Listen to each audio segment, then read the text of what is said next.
de hoy, guerra en Tierra Santa. Hamás es una ideología imposible de destruir, dice vocero de los militares israelíes.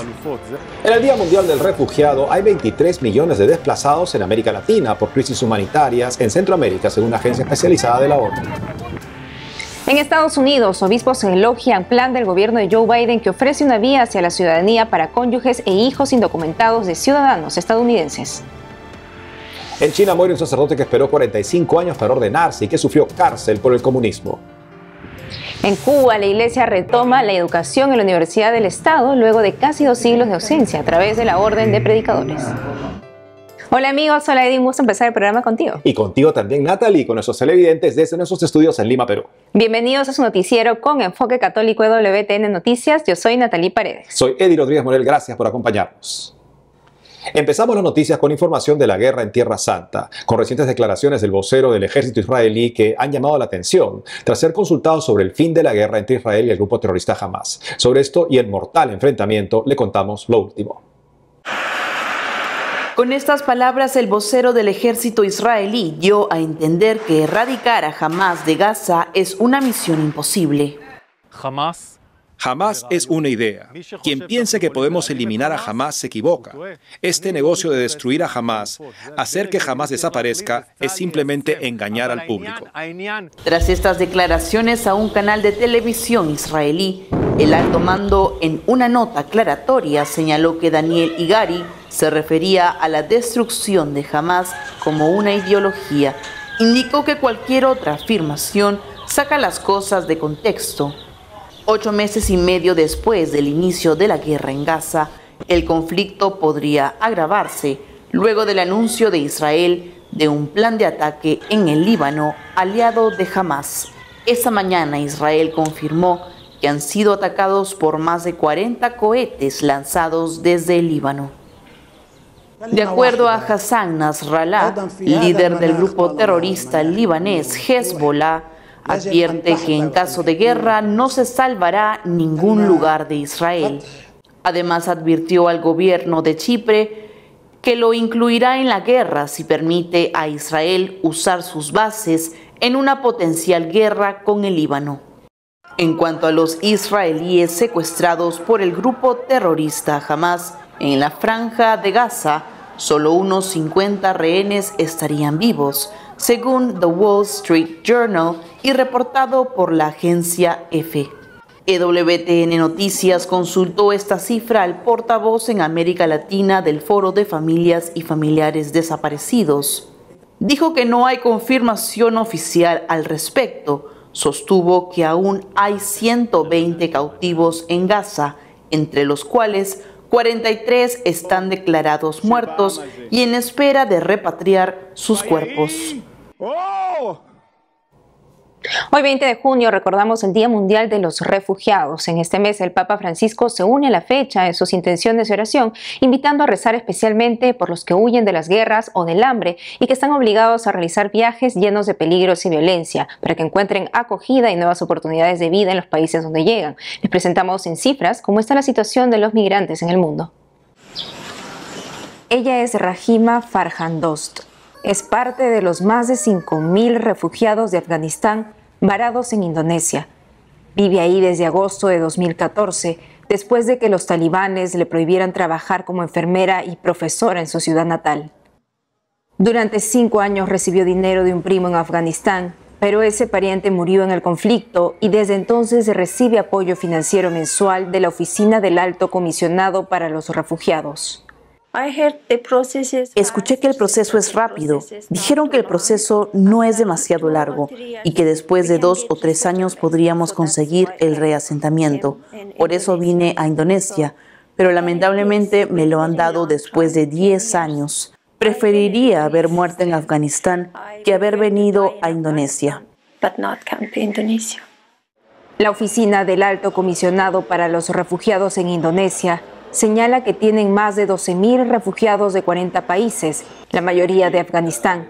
Dice que los refugiados bajo el sistema actual no pueden tener asegurado un futuro mejor en Indonesia, en especial aquellos que no serán reasentados. El reasentamiento no es rápido. No es rápido porque no es la oficina del Alto Comisionado para los Refugiados quien decide. We cannot decide. No podemos decidir que un refugiado X vaya a este país. Esos son los estados de reasentamiento. That is the resettlement state. En el mundo, la cifra de refugiados hasta mayo de este año es de 120 millones. Son desplazados por la guerra, la violencia y la persecución, según un informe del Alto Comisionado de las Naciones Unidas para los Refugiados. La mayor parte de refugiados proviene de Palestina, Siria, Sudán, Myanmar y la República Democrática del Congo. El informe de la ONU también reveló que más de 5 millones de desplazados internos y 1 millón de refugiados en todo el mundo regresaron a sus hogares en 2023. Desde los campos de refugiados en Sudán, un funcionario de las Naciones Unidas insta a la comunidad internacional a mediar para detener el conflicto en este país. Hay muchos civiles atrapados sin poder huir en busca de seguridad. Let's be very clear. Seamos muy claros, los civiles son los que no tienen ninguna responsabilidad, no tienen culpa alguna de este conflicto, y sin embargo, como suele suceder, son ellos los que pagan el precio más alto. They are the ones paying the highest price. Según la Oficina del Alto Comisionado para los Refugiados en América Latina y el Caribe, hay 23 millones de refugiados desplazados, internos o apátridas como consecuencia de 6 grandes crisis humanitarias focalizadas en el norte de Centroamérica, debido al crimen organizado, persecución política, conflictos armados e inseguridad. Muchos salen de Guatemala, Honduras y El Salvador, también Nicaragua, Haití, Colombia, Venezuela y Ecuador. Y hablando de migrantes, los obispos de Estados Unidos elogiaron el nuevo plan de la administración Biden para ofrecer un camino hacia la ciudadanía para cónyuges e hijos indocumentados de ciudadanos estadounidenses. Este nuevo proceso les permitirá solicitar vivir y trabajar en forma legal en el país sin temor a ser deportados. La decisión ejecutiva también aliviaría el proceso de visa para los beneficiarios de la acción diferida para los llegados en la infancia. Al respecto, los obispos de Estados Unidos indicaron que esta noticia trae esperanza a miles de familias estadounidenses que han luchado contra el miedo y la separación durante una década o más. Ahora dirigimos la mirada a China, donde hace poco murió el padre Jacobo Wang Guirong. Fue un sacerdote de más de 90 años que esperó casi la mitad de su vida para ordenarse. También sufrió cárcel por más de 10 años por el régimen comunista, según Asia News. El padre Jacobo, ex administrador apostólico de la arquidiócesis de Kunming, falleció el 16 de junio. La iglesia de la provincia de Yunnan, donde el querido clérigo ejerció su ministerio, dijo en nota enviada al medio que el padre Jacobo era un sacerdote muy respetado en la iglesia de Yunnan, que vivió una vida sencilla y dura. Era meticuloso, concienzudo y responsable en su labor pastoral. En la sociedad materialista actual, ser capaz de mantener tal estado de pureza y permanecer incontaminado es un milagro donado por Dios a nuestros tiempos, resalta la nota. Muchos desconocen que la Iglesia Católica es el germen de la educación en Cuba. Como en buena parte de Latinoamérica, las órdenes religiosas crearon institutos, seminarios y academias desde comienzos de la evangelización. En Cuba, la Iglesia regresa a las aulas luego de casi 2 siglos de ausencia. Lo hace a través de la Orden de los Predicadores, precursora de la actual Universidad de La Habana. Nuestra corresponsal en La Habana entrevistó al prior de los frailes dominicos, quienes inauguraron un posgrado en el reconocido centro de estudios. Hace más de 60 años, la Iglesia en Cuba no participa del sistema de enseñanza público, que es el imperante, y aunque en las últimas décadas ha conseguido iniciativas académicas y formativas propias, sus titulaciones no tienen validez dentro de la isla. Pero esto podría cambiar. Luego de más de 180 años, la Orden de Predicadores en Cuba, los frailes dominicos, han regresado al más importante centro de altos estudios del país, la Universidad de La Habana. Ha sido una entrada discreta, pero podría convertirse en significativa. Bajo la curiosa mirada de los estudiantes, entraron los dominicos al anfiteatro de la Universidad de La Habana. En adelante y hasta el próximo año asistirán una vez al mes para impartir el posgrado 500 años de fundación de la Escuela de Salamanca. Este posgrado tendrá el reconocimiento civil de la Universidad de La Habana y del Centro de Estudios Fray Bartolomé de las Casas, perteneciente a la Orden. Como nos cuenta el prior de los predicadores en Cuba y actual rector del Centro Fray Bartolomé, el religioso brasileño Célio de Padua. Y yo encuentro hoy, con este ciclo de conferencia, justamente esa posibilidad de abrir un diálogo con un mundo que muchas veces, no solamente la Universidad de La Habana, pero el mundo de la academia ha mirado para la iglesia con una cierta reticencia, pero ahora es la gran oportunidad de nosotros como iglesia. La Orden de Predicadores es invitada cada año al aniversario de fundación de la Universidad de La Habana, una deferencia en la que influyó el antiguo historiador de la ciudad de La Habana, Dr. Eusebio Leal Spengler. Spengler fue una reconocida figura de la vida política e intelectual del país, quien tuvo tal cariño por la orden, al punto de tener a un dominico como confesor hasta su muerte, acontecida en 2020. El origen de la Universidad de La Habana se encuentra en la Real y Pontificia Universidad de San Jerónimo, fundada por los frailes dominicos el 5 de enero de 1728. Los frailes gobernaron la Universidad de San Jerónimo hasta 1842, fecha en que fue secularizada y asumió el nombre de Real y Literaria Universidad de La Habana, antecedente de la que hoy conocemos. Por más de 100 años fueron dominicos quienes dirigieron la Casa de Estudios, de la cual más de 50 frailes llegaron a ser rectores. En sus aulas estudiaron las más ilustres figuras de las ciencias y el pensamiento cubano. Incluso símbolos del escudo actual de la universidad guardan relación con la orden. Aunque fueron excluidos del gobierno de la universidad por las autoridades de la colonia desde la primera mitad del siglo XIX, los frailes mantienen una conexión especial con ella. Y guardamos un cariño, porque el carisma de nosotros está en el mundo universitario, de hacer ese diálogo. Y resguardamos esto siempre con nosotros. Es vocación nuestra hacer el diálogo con el mundo de la ciencia, el mundo de la racionalidad. Usted va a encontrar frailes dominicos que están en la pastoral, que están en la lucha por la justicia y la paz. Você vai encontrar frailes que estão dedicados única e exclusivamente à pastoral de la parroquia ou outras pastorais específicas, mas você vai encontrar frailes que dedicam toda a sua vida à ciência. É uma oportunidade também para nós outros dominicos repensarmos na própria presença nossa em esse país, a contribuição que podemos dar como homens de la iglesia, como hombres del evangelio. Pero ¿por qué dedicar a la Escuela de Salamanca el posgrado que tanto han añorado para regresar a las aulas? Porque é justamente a junção da dimensão da fé, da pastoral com o mundo intelectual. Então, a Escola de Salamanca, ela traz questões não somente que nasce de dentro da academia, ela nasce da experiência dos missioneros em América e em vários lugares do mundo. Los dominicos diseñaron la propuesta temática del posgrado. La mayoría de los que imparten las conferencias son frailes dedicados al estudio y a tender puentes con el mundo de la cultura. En el posgrado hay inscritos de modo presencial y online católicos, cristianos de otras denominaciones, estudiantes y hasta profesores de la propia universidad. Hay gente de República Dominicana, de Brasil, de España, de Cuba y de varios otros países. Y estudiantes cubanos, me parece que son cerca de 80, más o menos 140, 160 estudiantes.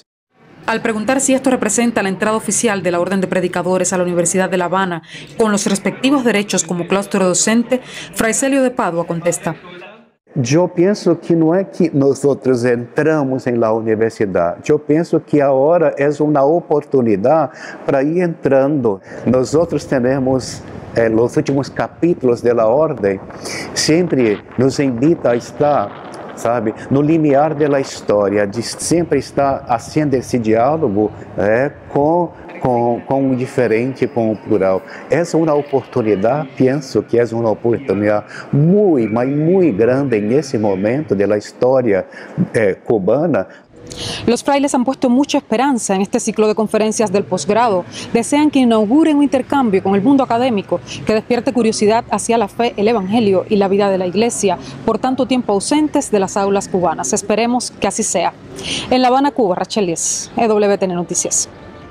Hacemos una pausa y al volver. 140.000 socios, hoy vuelve a ondear la bandera con el escudo tradicional. Religiosa protagoniza video publicitario del Club Atlético de Madrid que regresa a su emblemático escudo de los años 40. Además, desde el Vaticano conoceremos el entrenamiento militar y formación espiritual de la Guardia Suiza, los protectores del Papa. Regresamos con más noticias con Enfoque Católico.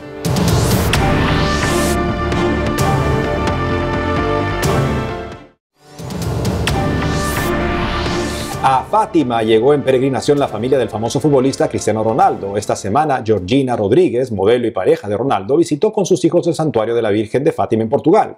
En su cuenta de Instagram, Rodríguez compartió imágenes y un video donde se le ve usando una camiseta de Cristiano Jr., el hijo mayor de Cristiano Ronaldo, que fue concebido por vientre de alquiler junto a los mellizos Mateo y Eva María, que vinieron al mundo de la misma forma. También la acompañan Alana Martina y Bella Esmeralda, ambos hijos biológicos de Cristiano Ronaldo y Georgina. En las fotos se ve a Georgina encendiendo velas junto a los niños y recibiendo la bendición de un sacerdote. También rezan en la capilla de las apariciones. En la visita no estuvieron presentes ni Cristiano Jr. ni Cristiano Ronaldo. Este último jugador del club árabe Al-Nassr está en Alemania junto a la selección de Portugal para participar en la Euro 2024. Nos vamos hasta España para contarles que el Club de Fútbol Atlético de Madrid lanzó hace poco un video publicitario donde una religiosa es la protagonista. La entidad deportiva anunció así el cambio de su escudo a petición de los aficionados. Recordemos que la iglesia y el fútbol tienen un fuerte vínculo que se remonta con el primer partido de fútbol celebrado en los Jardines Vaticanos en 1521 con el Papa León X entre el público. Otros papas también eran aficionados a este deporte: Clemente VII, León XI y Urbano VIII. También sabemos que San Juan XXIII dio su bendición al equipo italiano Atalanta. Benedicto XVI era socio honorario del Bayern de Múnich en Alemania y el Papa Francisco es actualmente hincha del Club Atlético San Lorenzo de Almagro de Buenos Aires en Argentina. Conozcamos la historia del spot Nunca dejes de creer. La historia de fe que cuenta el video de solo 2 minutos muestra la rutina diaria de una monja de avanzada edad que reza incesantemente por una intención que al principio se desconoce. La hermana camina por los pasadizos del monasterio y cada vez que puede sube por las escaleras para ver por la ventana con un monocular, algo que parece está esperando. En otras escenas se observa a la hermana en su habitación, encendiendo una vela y rezando con intensidad. Finalmente, después de mucho rezar, vemos que la religiosa celebra porque vio cumplida la intención por la que se dirigió a Dios con una fe inquebrantable. ¿Qué fue? El tradicional escudo de su amado equipo, el Atlético de Madrid, ha vuelto. Se oye el cántico de gloria y la monja expresa su alegría. Según Así Prensa, el spot publicitario del Atlético Madrid se basa en la historia real de una religiosa que hizo llegar al club su afición y deseo de que retornara el escudo de los años 40 del pasado siglo. En 2017 el club cambió su logo, una decisión que no fue tomada con agrado por los fans. Luego de una votación el año pasado, se decidió regresar al diseño de 1947. Y ahora les presentamos la primera de 3 series de WTN Vaticano sobre la Guardia Suiza, los protectores del Papa. En este especial nos revelan los carismas y virtudes que desarrollan durante su entrenamiento militar y formación espiritual. Veamos.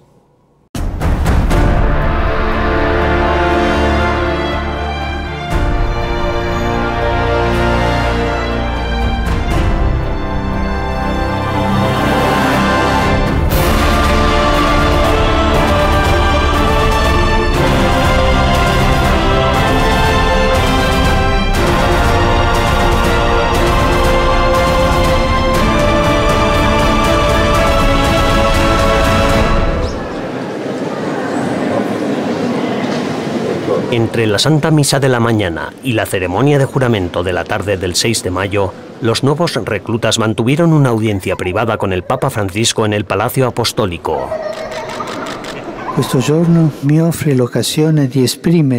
Este día me da la oportunidad de expresar públicamente mi agradecimiento por la presencia y el servicio de la Guardia Suiza. Demostráis un alto nivel de motivación y voluntad de servicio y estoy muy satisfecho por ello. Anche questo me rallegra molto. Le buone relazioni sono una strada maestra. También por las buenas relaciones entre vosotros. Estas son el camino del crecimiento y maduración humana y cristiana.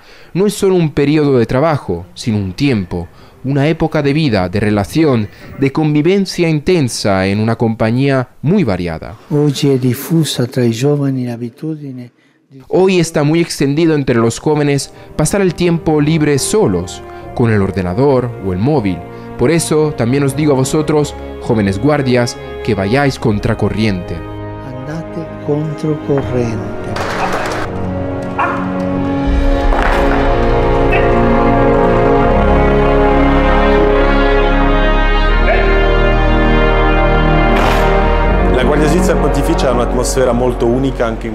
La Guardia Suiza Pontificia tiene un ambiente muy particular porque tenemos la alegría de estar todos los días entre compatriotas. Lo primero que yo diría es que es un ambiente muy suizo. Cuando uno entra en el cuartel, sobre todo cuando entran los visitantes, yo saludo a los que vienen de Suiza y dicen: «Vaya, ¿estamos en Suiza? Esto no es el Vaticano». Debo decir que hay una gran camaradería porque somos, ante todo, somos una gran familia, somos una comunidad, pero evidentemente una comunidad militar. Es por eso que tenemos una disciplina muy alta. Exigimos que cada guardia esté de acuerdo con el reglamento. En el mes previo a la ceremonia de juramento, los nuevos reclutas se someten a una serie de pruebas de entrenamiento básico para cumplir la normativa militar.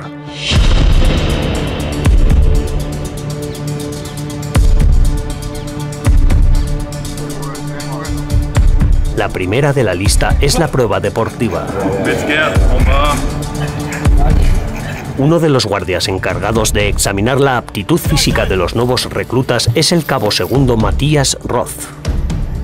Todos los reclutas han de hacerlo cuando ingresan en la guardia y hay que aprobarlo. Y si no lo pasas al principio, repites hasta que lo apruebas. Es una prueba de aptitud física básica en la que tienes que tener un cierto nivel de resistencia. Tienes que ser ágil, pero al mismo tiempo lo suficientemente fuerte como para aprobar.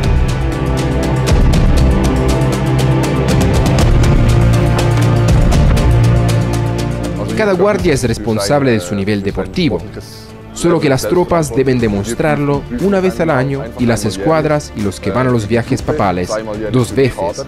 También contamos con una sala de fitness con pesas y un gimnasio cubierto y además, por supuesto, puedes desfogarte fuera del trabajo. Ahí ya cada uno decide lo que quiere hacer. También se puede ir a andar en bici, se puede salir a correr por Roma. Aquí en Roma hay opciones para practicar varios deportes, como el remo. Tenemos grupos de guardias que juegan al fútbol. Hay muchas formas de mantenerse en forma.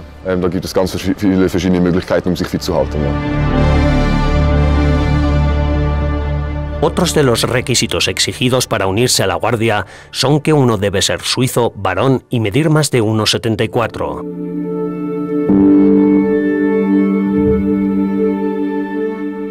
Aunque los católicos no suizos están excluidos de sus filas, todos pueden aprender de sus ejercicios de entrenamiento y de la sabiduría y experiencia de los guardias.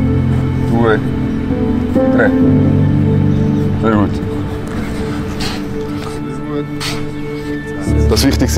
Lo más importante es tu propia constancia. Debes seguir entrenando todos los días o al menos cada 2 días. Yo me centro en entrenamientos pequeños, sin tener que pasar de 0 a 100 enseguida. Debes intentar construir tu rutina poco a poco con ejercicios sencillos, realizándolos correctamente todos los días o, como he dicho, al menos cada 2 días. Creo, y además al notar los progresos en mí estoy convencido de ello, que esta es en definitiva la clave del éxito deportivo.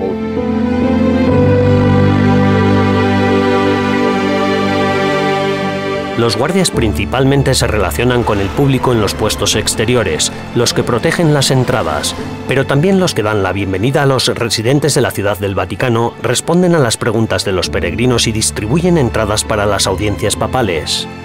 En la Guardia Suiza normalmente durante los primeros 26 meses se hace un poco el trabajo clásico, es decir, protección del Vaticano, servicio de centinela y varios de los, digamos, servicios clásicos que el público normalmente no ve. Después de estos 26 meses se puede, según la disponibilidad de la Guardia Suiza, crecer. Alguien puede convertirse en suboficial y empezar así un curso de formación para escoltar al Papa.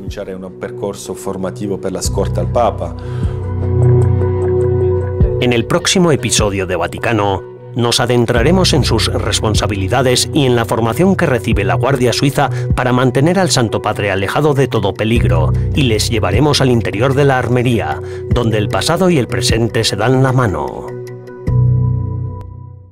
En el mes del Sagrado Corazón de Jesús nos despedimos con un canto en su honor. Se trata de El Corazón que Emana, interpretado por el coro juvenil del Ejército Blanco desde Cusco, Perú. Hasta pronto.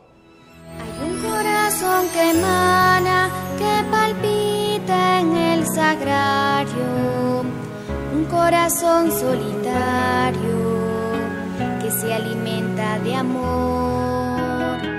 Es un corazón paciente, es un corazón amigo, el que habita en el olvido, el corazón de tu Dios. Es un corazón que ama, un corazón que perdona, que te conoce y que toma de tu vida lo peor. Que comienza esta tarea una tarde en el Calvario, y que ahora desde el sagrario tan solo quiere tu amor. Decidan todos que ven